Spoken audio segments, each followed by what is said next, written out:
ભરૂચ લોકસભાની ચૂંટણી માટે આમોદનગર સહિત તાલુકામાં મતદારોમાં મતદાન કરવા માટે ભારે ઉત્સાહ જોવા મળ્યો હતો। આમોદમાં લાકડીના ટેકે આવેલા વયોવૃદ્ધ મહિલાએ પણ ભારે ઉત્સાહ સાથે મતદાન કર્યું હતું। આમોદના મતદાન મથકો ઉપર સવારથી જ મતદારોની લાઈનો લાગી હતી। જોકે કાળઝાળ ગરમીની પરવા કર્યા વિના લોકોએ ભારે ઉત્સાહ સાથે મતદાન કરી લોકશાહીના પર્વની ઉજવણી કરી હતી। ભરૂચ આમોદ લોકસભાની ચૂંટણી માટે મતદારોએ ઉત્સાહભેર મતદાન કર્યું। આમોદના રાજપૂત સમાજની બહુમુખી વસ્તી ધરાવતા ગામડામાં પણ ભારે ઉત્સાહ સાથે મતદારોએ મતદાન કર્યું હતું। અત્રે ઉલ્લેખનીય છે કે પુરુષોત્તમ રૂપાલાના વિવાદિત નિવેદન બાદ રાજપૂત સમાજમાં ભાજપ પ્રત્યે ભારે રોષ ભરાયો હતો। તેમજ ગામે ગામ ધર્મરથ ફેરવી ભાજપ વિરુદ્ધ મતદાન કરવા માટે શપથ લેવામાં આવ્યા હતા। ત્યારે આમોદ તાલુકાના રાજપૂત સમાજની બહુમુખી વસ્તી ધરાવતા ગામમાં મહિલાઓએ પણ મોટી સંખ્યામાં ઉત્સાહભેર મતદાન કર્યું હતું, જેથી ભાજપ છાવણીમાં નિરુત્સાહ જોવા મળતો હતો।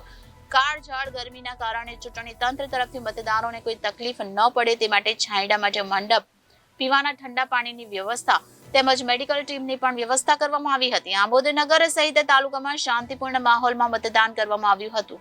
જંબુસર વિધાનસભાના ધારાસભ્ય ડી.કે. સ્વામીએ પણ નાહિયેર ગામે મતદાન કરી લોકોને વધુમાં વધુ મતદાન કરવા માટે અપીલ કરી હતી। ગુજરાતની અંદર જ્યારે મતદાન પર્વ ઉજવાઈ રહ્યો છે ત્યારે ભરૂચ જિલ્લાના અને ગુજરાતની તમામ જનતાને હું આજના દિવસે અપીલ કરું છું કે મતદાનની અંદર ભાગ લઈ આપનો પવિત્ર મતદાન કરી અને આ જે રાષ્ટ્રીય પર્વ જે ઉજવાઈ રહ્યો છે એની અંદર આપ પણ સૌ સહભાગી બનો અને ભવ્યથી ભવ્ય મતદાન કરી આ પર્વને ખૂબ સારી રીતે ઉજવીએ એવી આપ સૌને મારી નમ્ર અપીલ છે।